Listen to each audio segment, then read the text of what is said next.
All right, so I'm Lori Stevens for posterity, the recording, and that camera. Hi, and we're talking today about scaffolding writing assignments, and it's also scaffolding and sequencing writing assignments, which is really important, not just for like our writer classes, but for any class that has a writer tag or people who are using writing across the disciplines. So, why choose this topic? I have I have two sons, one who's already graduated from SMU, and then my younger one who's graduating this semester. And, you get a totally different perspective as a parent of a graduate student. First, you start grading easier because you're like, oh, I can see how my son would do this or my child would do this. So you have to be not easier, but more critical in the way that you are assessing. But also you get to see what else is being assigned out there, these other assignments from other departments. And you're like, wow, are we preparing our students for these classes? Because I'll have students tell me that they have a 15-page research paper due at the same time that we're teaching Writer 1313, which is teaching them how to write a research paper, essentially. And in other classes, they're having these papers due, and they're in a completely different format, and they're not being taught the format. So it's like they've got this big writing assignment, and then they aren't prepared essentially for it. And then the professors are going like, why aren't they able to do this? I haven't heard that directly, but I've heard it through like the program director, that this is what we've heard in the past. So hopefully this presentation will help people in other departments understand what we do, but also learn some techniques for scaffolding their own writing assignments to help perhaps avoid so many papers that are AI generated, and also to give the students the confidence to write their papers without AI. Because I'm a Francophile, everything's French related today. So I was thinking about how the Eiffel Tower was built. It started in January of 1887 and then ended in March of 1889 for the World's Fair. And clearly they had to worry about how they construct the Eiffel Tower. And it has these 4 legs. And if you've ever been to the Eiffel Tower, it's like you feel like you're under a lady's hoop skirt when you're looking up at the feet. And you have this really solid base here, and it's made of iron. So you feel that it's solid, and it's sort of a metaphor for how we need to make sure that the students are creating a strong foundation for their papers, but also how we're providing a strong foundation for their writing assignments. Okay, so I want to start off with just some responses and thinking. So what are some of the wonderful and rewarding things about reading students' essays or writing assignments? And then also, what are some of the most frustrating things you see when grading students' papers? So let's just talk about this one first, because it's easy to go straight to this one. So let's just talk about some of the one. Hi, come on in. Talk about what some of the wonderful and rewarding things about reading students' essays. Getting to know them better. Oh, yes. For the Zoom.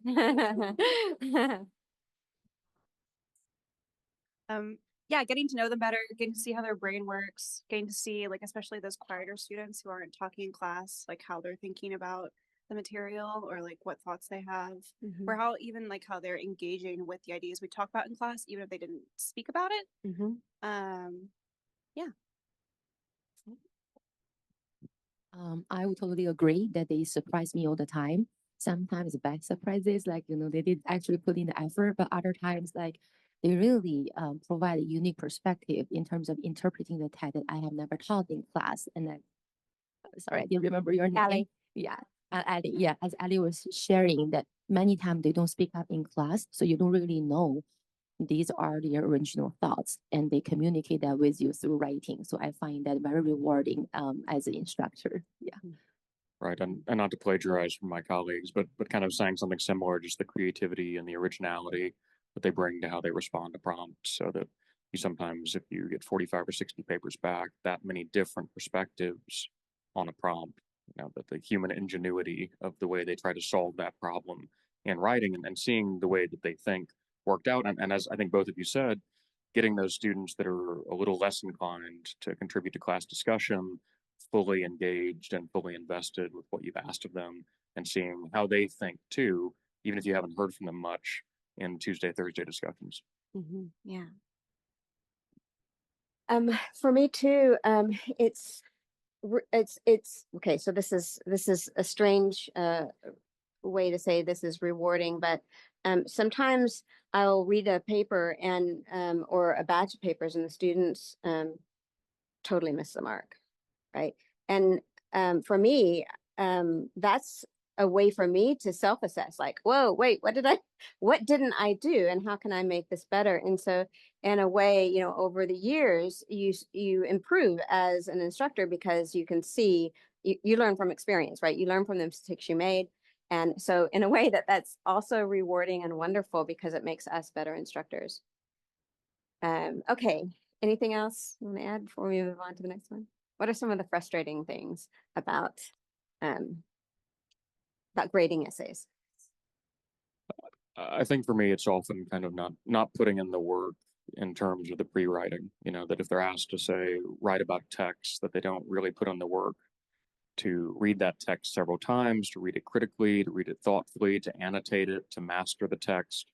And therefore, for as intelligent as they are and as creative and as original as they can be, oftentimes the insights that any paper might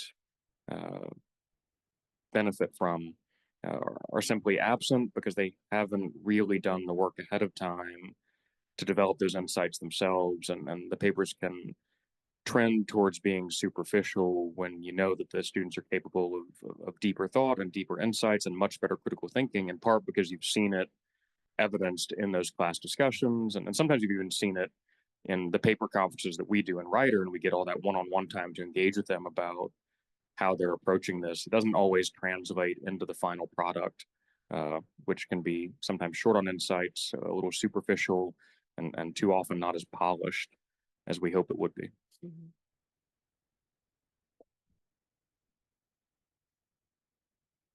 Yeah, I would agree with that. Yeah, I would agree with all of that. And also, like, the other half of pre-writing is like the revision aspect, where, like, if they haven't, it's all tied together, right? If they don't read the text and, like, as you said, master the text, then they're not going to revise their paper because they're not as invested in it, right? Like, I've been having workshopping on my English class right now. And I've had some papers that I know they read, like, they participate in class.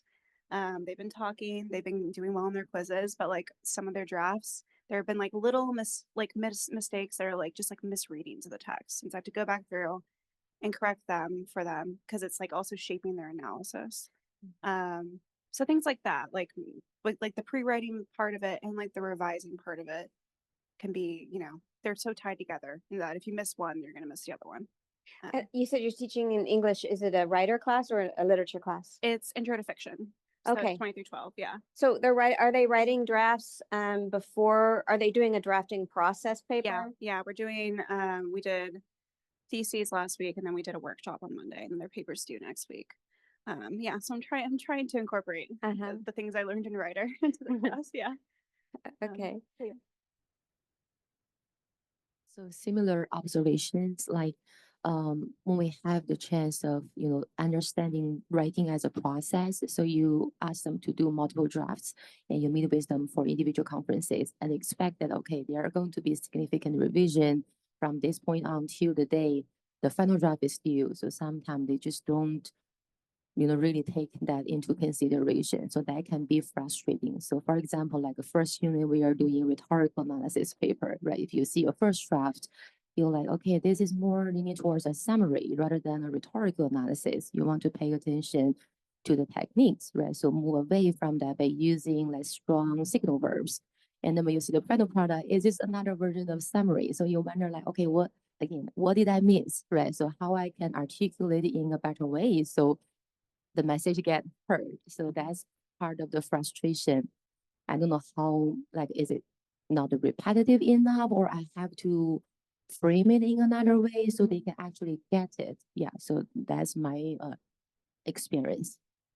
I don't, And there's one more contribution with kind of thinking across the whole of a semester, and maybe in some ways this aligns with what you're about to be talking to us about or teaching us, is this notion of if writing is a process, then the semester is also designed to be a process that is kind of aimed at their improvement. And quite often, and I think we all know how much time we spend grading. I mean, I'm here on a Wednesday in a comfortable t-shirt because I'm going to be at my desk for like 8 hours. It'll be dark when I leave. And the design behind that is to give them a lot of valuable feedback, and feedback that is aimed at them individually as writers. And I think one of the frustrations is, when you're grading that third paper of the semester and you're telling the student, there weren't really transitions in your first paper, and that was kind of identified for you.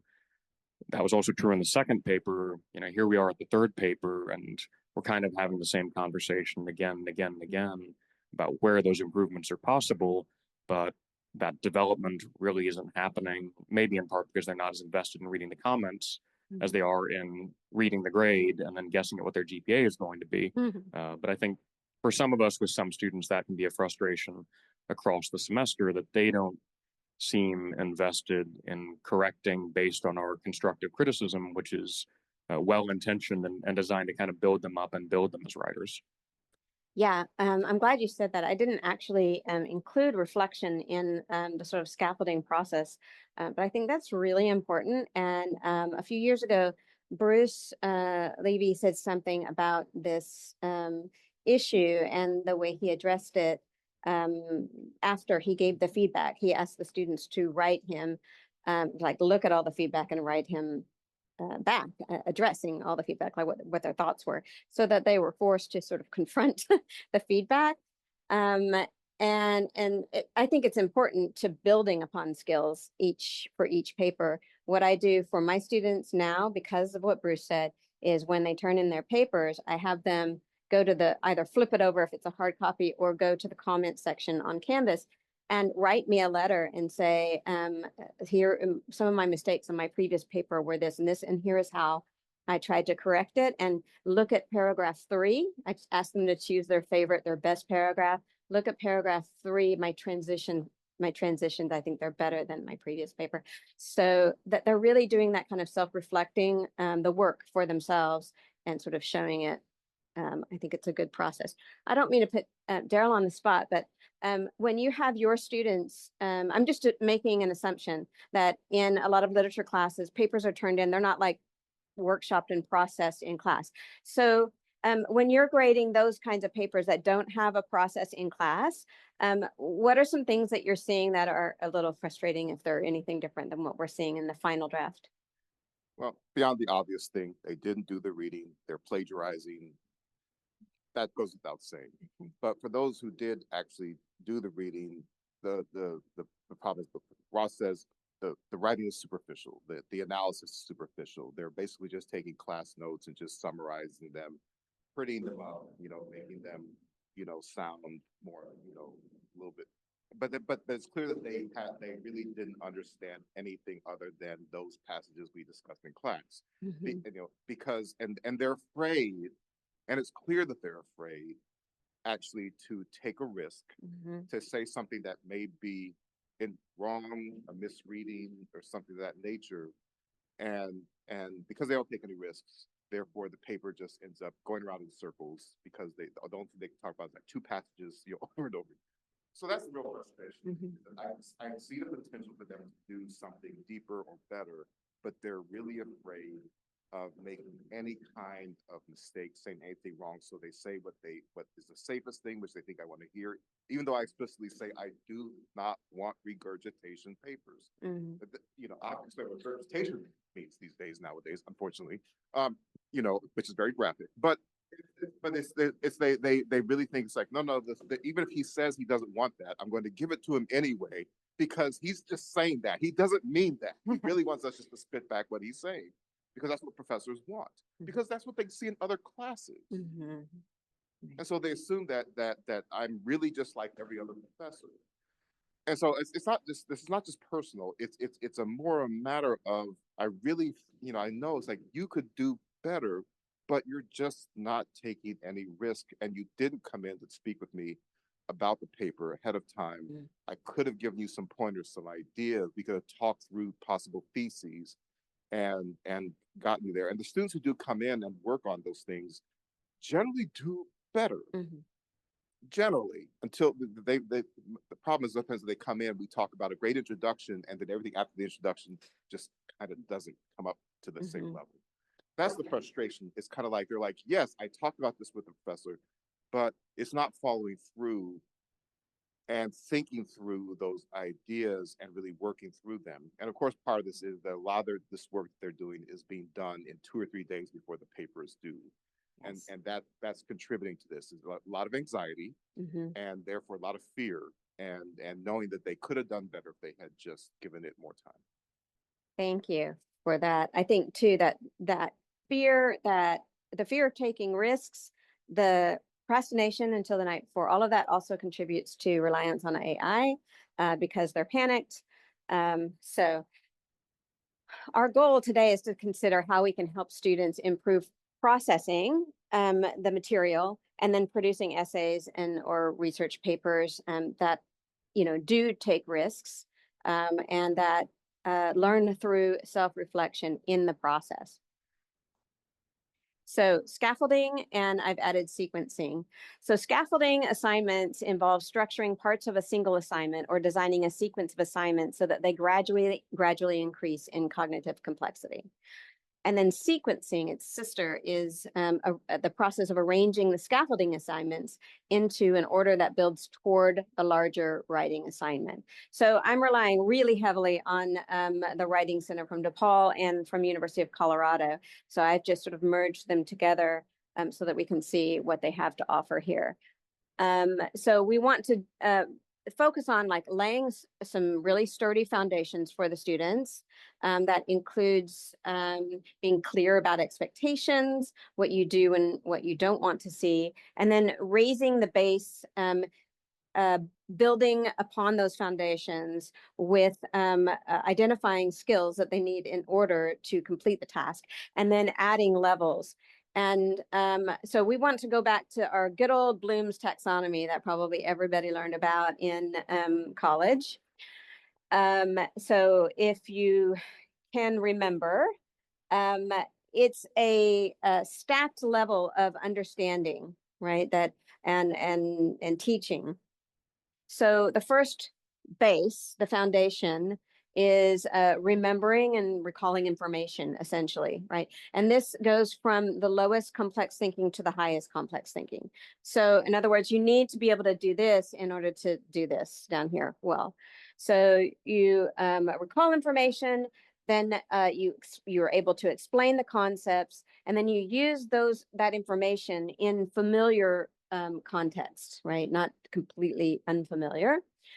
And then you can break that information down into parts to explore the relationships between the parts. This is the good old analysis. And then evaluating and justifying decisions based on all of this. And then the highest form is like creation of new ideas or ways of viewing things. And I think a lot of us call this synthesis, right? And that's what we always want to go to. We want to jump to synthesis. I mean, like that is the goal, the learning goal. We want the students to synthesize information. The problem with this is that, like, if you can imagine the Eiffel Tower turned upside down, right? And that's the base. That's where you're starting from. It's going to tip over. It's not solid. It's just not balanced, right? So it's really like a pyramid here where the creation's at the top. And in order to like have that happen, you have to have this happen. And this is the reason why AI has been so detrimental to us, because students have outsourced their thinking, outsourced remembering and understanding the text that they're supposed to be reading to AI. And so they can't draw upon this when they're writing their papers. They can't synthesize, they can't take risks because they do not understand.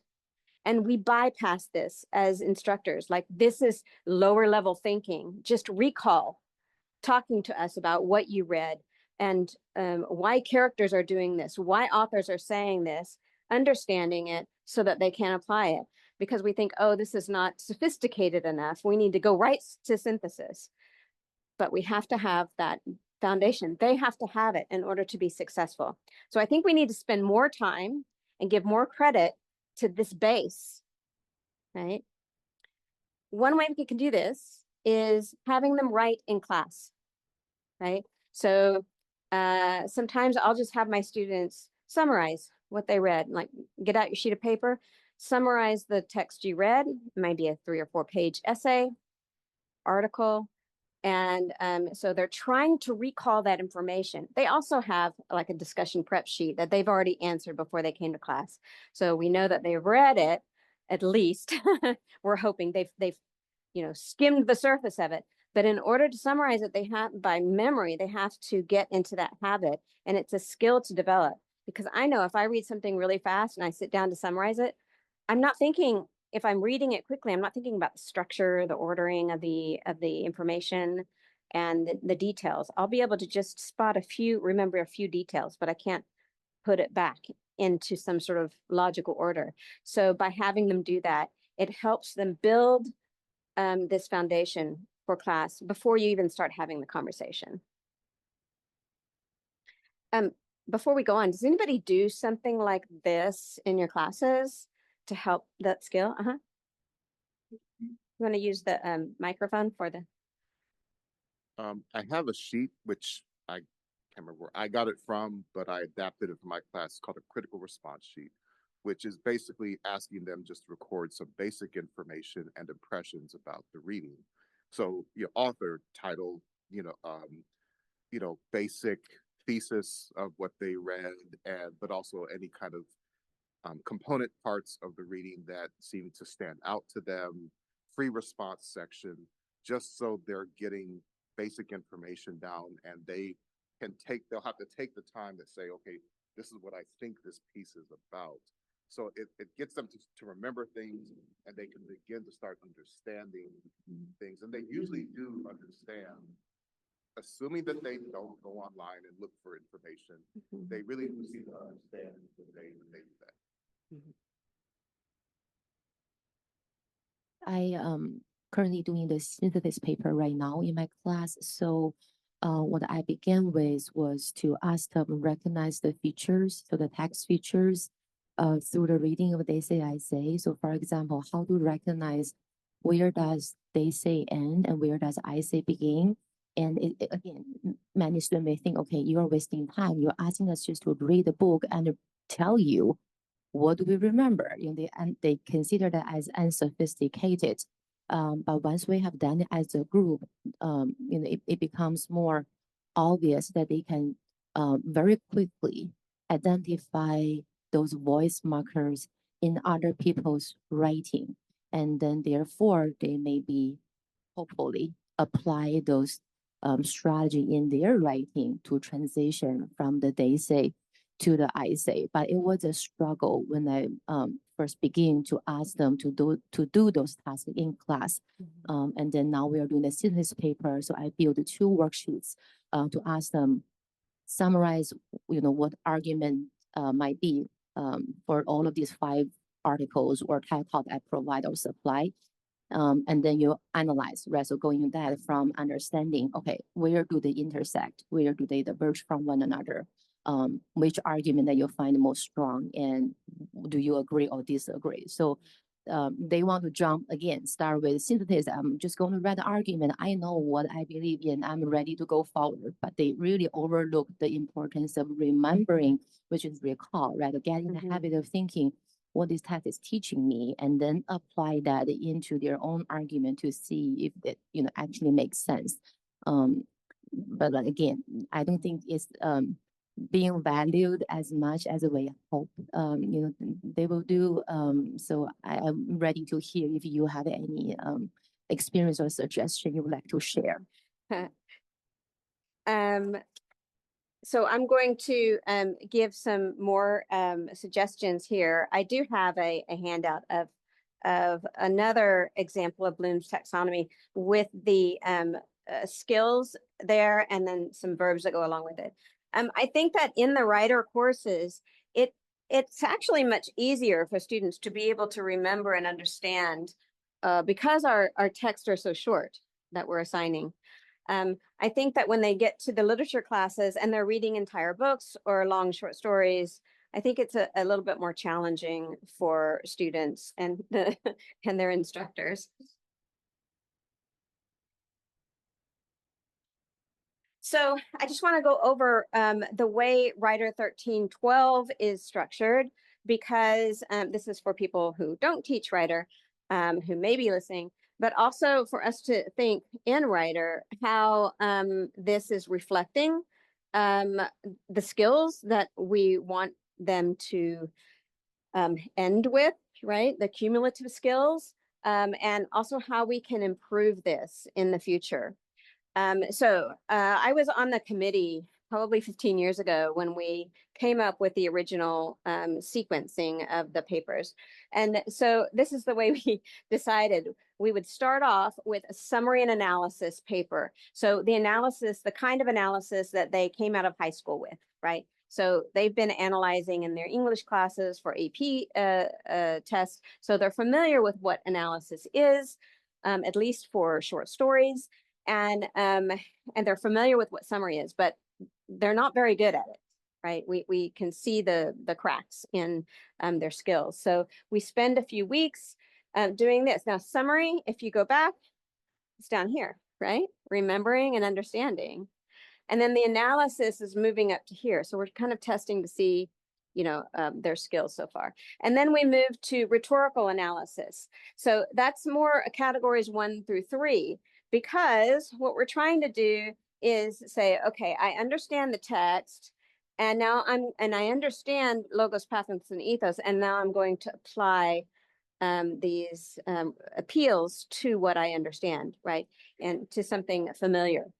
And then we move on up the scale, right, up the pyramid to argument papers, taking a stance on something.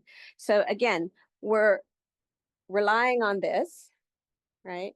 Making an argument, and the analysis and application is heavier here, right? And then finally we move to evaluation. So we're going up here, and they have to rely on all of these skills in order to evaluate. So this was the now we don't do the creation, right? Creating something new. I think that is, I mean, maybe they are, like in my final paper, they do a sort of creation because they're making recommendations based on their evaluation, how to make something new out of what's already there, of the systems that are already there. So in this way, we're scaffolding the skills. We're sequencing the skills, essentially. Scaffolding, well, we have to look at what how we can scaffold using Bloom's taxonomy. Okay, so again, for those who aren't teaching Writer 1312 or in the Writer sections, this is what we do.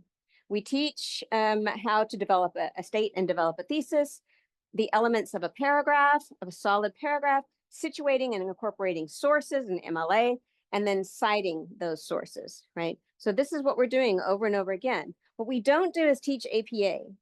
And that's not just that's important for other people to know.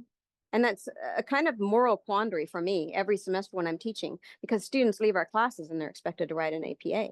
And it's not just a way, not just the way they're doing their parenthetical citations. It's really a method of introducing sources. And a lot of their professors don't want them to quote. They're like, oh, we don't want any quotes. And then the students are like, what do I do?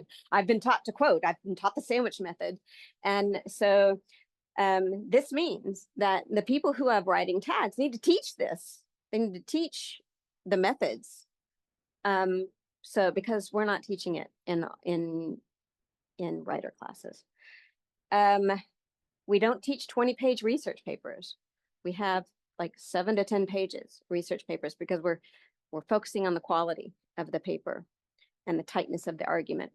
And we're not teaching remedial grammar and punctuation. Now we have the system in place so that we can point students to Inquisitive, which quizzes them and teaches them on a learning model how to improve punctuation and grammar, but we're not spending our class doing that. And so when students are going on to other classes, this is one of the the comments that other professors are saying, like, they don't know grammar. What are you teaching them there? We're not teaching them this, right? So, whoops, I hope I didn't ruin anything, did I? Okay. So scaffolding, let's just talk about this for a second. This is like a beefy page, but it has the most of the information on it. So to effectively scaffold and sequence writing assignments, we first have to identify the knowledge and skills needed to complete the final writing assignment. So we're looking at the final writing assignment, and this is where our SLOs come in, you know, our stated learning outcomes. If we want to sort of bunch them up in one and sort of have that one assignment reflect all of our SLOs, then we want to start. This is kind of like backwards course design. And then create a process for students to follow it and present it through a sequence of shorter assignments. Okay. So these are the steps. You can do this in 5 steps. The first one, establish the final writing assignment. Like, what do I want them to do? We have we have our evaluation paper. Now, I don't know if that's the best paper or not to end with, but because it covers most of the skills, there it is. And then once we have that final writing assignment, we need to identify what course specific knowledge is needed to complete the final assignment. Like, what do they need to know? So in our classes, they need to know how to introduce and cite a source, quote a source, cite a source. They need to know how to structure an entire argument from introduction to conclusion. These are the course specific knowledge skills they need. And then you need to identify the skills in Bloom's taxonomy that are needed to complete the final assignment. So I'm going to look at here. So you have the generic skills, which is in the center. Do I have it here? Maybe not. I'll go back here. In this center column, the learner is able to recall, restate, and remember information learned, right? So you want to find out sort of like what skills are needed. You need to check them all off, right? And because they might not need to create, let's say. They might not need to have this. They're not creating anything. They're just analyzing something. And then you identify the needed skills sequence by tracing the verbs backward through Bloom's taxonomy. So going up this way, right? It's actually going down in the pyramid image. Identify 2 to 3 additional skills or verbs that are needed to accomplish each of the original skills.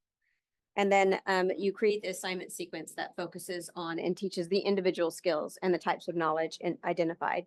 So essentially you're like, what skills do I want them to teach? And then you find what kinds of things you can do with the students in the final verbs. So if you want them to express or report or review or translate or interview, there are so many verbs here that can actually open up possibilities for our own assignment design. For instance, I haven't had my students interview somebody for a long time. I think that's a really important skill for them to learn. And it can be very useful when you're evaluating something. So I want to give a sample that's outside of the English department, the kind of assignment that could be constructed using scaffolding and sequencing. And this is from a course at the University of Colorado. But I think it's fascinating to look at different departments' assignments because they can also give us ideas about how to do something similar in our own classes. So here's the backward design. The final writing assignment, a 4-to-5 page paper that identifies both a long-term solution of sustainability and a possible solution, and B, analyzes the solution, and C, synthesizes the problem and solution in order to demonstrate the best practice for implementation. And then the knowledge required is basic concepts of social psychology, understanding of sustainability problems, knowledge of pros and cons for solutions to sustainability problems. And then looking at Bloom's taxonomy, looking at the skills needed to do that, to get to that knowledge, identify problem and solution, analyze the solution and implementation, and then to synthesize the solution with the problem. Okay, so once the skills are identified, then looking at the verbs, right, to see how you can create an assignment. So in order to identify, you can say choose and define, right? Define equals state. To analyze, indicate and demonstrate. So they can indicate by choosing something and demonstrating by explaining and discussing. And then synthesizing. I think I would probably make this a little more specific and talk about patterns, right? Because analysis is breaking things down into parts, right? Synthesizing, relate, critique, and draw. So these are really scaled down versions of just using those verbs to see where you're starting with your assignment instructions. And then 5, then we sequence, right? Did I miss the actual assignments? No, I didn't. We have a pre-assignment for the first assignment, which is A. Do I have a little laser? Okay, I don't want to press a button. If I'll blow it up. Okay. So it's A, identifies both a long-term solution. So the pre-assignment is to choose a concept of social psychology discussed in chapter 2 and state it in your own words. So you see, this is like the fundamental, right? In your own words, it's the summary. Identify 2 concepts of social psychology discussed in chapter 2, defining the importance of the concepts in relation to sustainability. So unfortunately, people think, oh, this is like too lower level thinking, but it really is asking the students to get into the mud, right? To really be able to demonstrate an understanding. And then the next assignment is building on that, identify a long-term problem of sustainability. So they're doing this on their own. They're familiarized with it up here, and then they're doing it on their own. Explain the significance of the problem. That's a pre-assignment. And then you have another pre-assignment using the long-term problem of sustainability identified in pre-assignment 2.1, indicate the impacts of the problem on a specific population or area, discuss the 3 most significant dangerous impacts. And then you can see how it's sequenced all the way through. So sequence 3 has 2 steps, 2 written assignments that lead up to the paper. And the paper is already sort of partly written because of the pre-assignments. The students are relying on the pre-assignments to do it. So it's not like the paper is something completely different from the pre-assignments. So one example that I have that I apply to the research pet class, the 1313, is we do a kind of literature review. So the students are summarizing each paper that they're reading through a similar paper where they have the author and the title, and then they give like a 4-sentence summary, and then they include some of their quotes that they find surprising or significant, and then they write a sort of summary, like tying those quotes to sort of applying, reflecting on that, on the significance of it. And then they turn in a kind of literature review after they've done like 4 or 5 articles. Then they talk about how they're sort of all contributing to a larger conversation about a topic. And that then will go into their research paper, right? So they've already got part of their research paper written. Does anybody else do something like this in their papers? I don't think we do it as much in the first sequence, right of 1313, but definitely in the research 1312, but in the 1313 we do. Yeah. Okay. So scaffolding and sequencing helps both the students and the faculty, obviously. It presents writing assignments as integrated activities, aligns writing with course goals, creates discrete, manageable cognitive tasks, and prepares students to think as the larger assignment requires. So, but for faculty, I think this is particularly interesting because I like this part. It allows frequent intervention and guidance, right? So this will help students take risks, because if it is in a sequence, in a smaller chunk, we can talk about their ideas and help guide them if they're either going in the wrong direction or, too broad or too specific, and give them guidance. It makes feedback opportunities more effective, like when we meet with them in conference, right? Those conferences are more effective. And then facilitate students' familiarity with a final draft. So they're more prepared when they get to that final draft, and they can produce higher quality assignments. Now, I don't know if it's quicker and more efficient grading. I think it is, because we're already familiar with the paper in our classes. By the time they turn it in, we've seen different iterations of it, right? Chances are it's not completely new, unless it's like an AI generated paper that we're seeing for the first time. Generally speaking, as we're doing this sequence, we're able to say, oh yes, I remember this, and I can see how the student is forming the argument. And it helps students avoid relying on AI, taking that making that unexpected decision that they normally wouldn't make, perhaps, because they are under a lot of stress, and then outsourcing that thinking and that stress to AI to generate it for them. They've been able to sort of prove to themselves that, oh yes, I've done this in class. I already have the knowledge. I understand it, and I have a path, and I've spoken to my professor about it, or I've gotten feedback.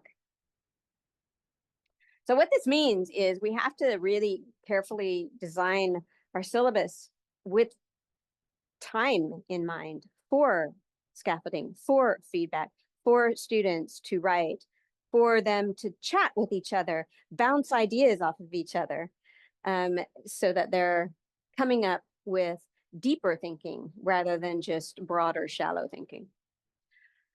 Here are 3 ways that we can do this. One is to break up an assignment into several parts over the period of time. That's what that example was, right? So sectioning it out so that it's all part of the process for that final draft, and allowing maybe the grade distribution to reward the students for doing those earlier pre-assignments, so that that final paper is not 30%, but 15%. And the others are factored into that. So they're getting rewarded on the process. And that also allows them to take risks, because they might take a risk and you can reward them for the risk, even if it's a terrible idea. You can say, I'm glad you went here. I'm glad you're thinking originally. Let's redirect and rethink this. And then they can take another path for the next iteration. Keeping assignments constant, but increasing the difficulty of the material, right? So the same sort of, and I think that a lot of instructors do this. They think of writer as, okay, we're going to write an analysis for the first paper, and then we're going to write an analysis for the second paper, and then we're going to write an analysis for the third paper. And it feels like it's kind of like the same thing, but in fact, what we need to be doing is increasing in difficulty the demands of the assignment. The other choice is creating a scaffold within a single assignment. And I think that that's the most typical thing that we see. We see these long assignments where the instructor is going, first you need to do this, and then it's like a 3-page assignment, right? And it has really good intentions, but those long assignments probably would be better if they're on separate pages, right? Yeah, I think that we have to be careful about scaffolding within a single assignment, because students can be overwhelmed and they end up doing the same sort of thing that they've done in the past, where they outsource. Comments about this? Yeah. Can you use the mic? I was thinking about that, the number 3, and specifically in reference to, say, a research paper, because, and I mean, I tried this year. I tried doing something different. Basically, I took a cue from my wife, who and I started allowing students to do group assignments for their research paper, where it's like you all are responsible for doing a research paper and presentation, and you have to evaluate yourselves once it's each other once it's all done, which is one way we have created the scaffold, because it's kind of like you all are going to have to figure out when you're going to meet, how often you're going to meet, who's responsible for doing which part of the research, who's going to be responsible for doing, as it turns out, the bulk of the writing, because usually it's one person's like, I'll take care of the writing and you all take care of the research. Of course, the drawback is that the responsibilities are basically divided up. I think that in the end, people are doing this assignment, they're not necessarily, somebody's not hitting that every skill that they get. On the other hand, they have to work together to make the assignment work. Before I did this, the way of doing a research paper was to say, okay, let me teach you how to do research. We'll go to the library, we'll see how one conducts research, how one finds good materials. But the hard part was getting them from finding information to integrating information into an analytical paper. And so I guess my comment is that trying to create that scaffold, the difficulty was, what is the right scaffold to get them to the point where they can write a research paper that is effective? Some students couldn't. Some students didn't understand how to create information, but many times they were still, it was most students, not a minority of students, their skills would stop at, I found information, I'll just toss it in there somewhere random, and I completed the assignment, as opposed to remembering the lesson and saying, here's how to quote, here's how to use the information. And so I guess the thing I still want to figure out, not over the group assignments, is how to show them piece by piece how to integrate information into an analytical paper so that this becomes seamless. And I for years I've been trying to figure out how to make this work, and it's still the same problem. So I have a response to that. It's super, super simple, and it may seem oversimplistic, but I am a huge fan, and I understand the drawbacks of this, but I am a huge fan of sample papers. So whenever I'm asking a student to produce a paper, I'm thinking, what if somebody asked me to write a recommendation for somebody, and I've never written a recommendation before, and it's for a position, and I've never even heard of it. It's outside of my field. What do I write? So I would really appreciate a template, right? Something that I can see, so I can say, oh, that's what it looks like. This is the kind of stuff I need to write. I shouldn't write like some of their weaknesses as well as their strengths, because they really aren't interested in weaknesses in recommendation letters, right? So it's really good to have samples. So I give the students a sample, a high quality sample paper, and I do this for all the assignments now that we have. And if I can't find one, I make one. I write a paper that I think is suitable for something that would be their level, or I take an old paper of a student's and I ramp it up and I fix all the problems, right? And then I disseminate that in class, and we read it together in class, and we analyze it. We look at the structure. We do a kind of reverse outline. How did the students, we'll read one paragraph at a time, and we talk about, okay, why did the students introduce this source here? What is this source doing to the overall argument? Notice the way the student embedded this quote, and it's very different from the way the student embedded the other quote. Why did the student use quotation marks instead of paraphrasing, or paraphrasing instead of using quotation marks? What are the benefits of that? So we're looking at structure, and we're looking at the choices that writers are making to create this thing that they've done in the past, but maybe not so well. And then I provide, so that they don't have one example and they mirror that, they copy it, provide another very different example so that they can see the variety of ways to approach the topic. And then that gives the weaker writers something to emulate. They can use it as a template. They can say, oh, the writer introduced the first source. I'm going to do that. I'm going to emulate the structure. And that way they can focus more on processing and sort of putting the information on the page rather than the structuring of it. Or they can think, okay, you can encourage them to take a risk and do something very different, but have a list of skills that they want to make sure they check off. That is included in however they're presented. Does that make sense? It does. I actually do a lot of that. Uh-huh. I think the struggle sometimes is the time part you mentioned earlier is having the time before the assignment is due to Mhm. take time. And I've done this to various degrees of success in past classes where it's like, okay, I'm going to show you how to quote the source effectively, why you don't drop quotations, why, and basically and how to do it. And again, that is more effective if we actually work it through right there in real time in class and they can write this down and do it. It's a matter of time. It's a matter of finding enough time to do it. My concern is always how much time to devote in class to doing this when you still have material that you need to cover in class. It's a matter of balance. I think. Right. And I think that we have to make, as instructors, we have to make hard decisions about what we're willing to sacrifice. In order for the students to be able to practice a skill and be successful at it, are we willing to sacrifice teaching a whole text so that we can spend more time on this skill? That's sometimes it comes down to that. And we even in the writer, we spend a lot of time writing in class and we don't have enough time. Like we're like, oh, I don't have enough time to do this other stuff. We just reduced from three assignments, 3 essays to required essays to, I'm sorry, 4 to 3.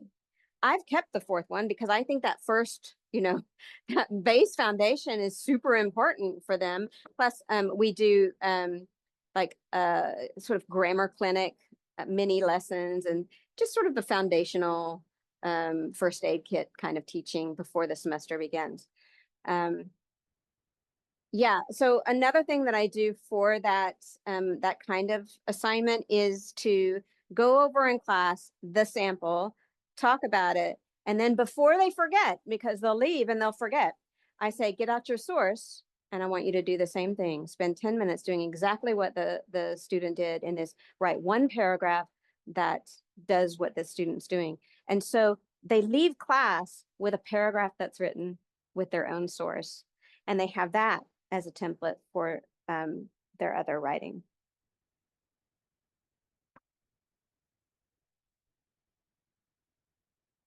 So my final slide is essentially give sample papers. Yeah, and we're over. Sorry about that. But thank you so much for sharing your ideas and attending, and I hope it was helpful.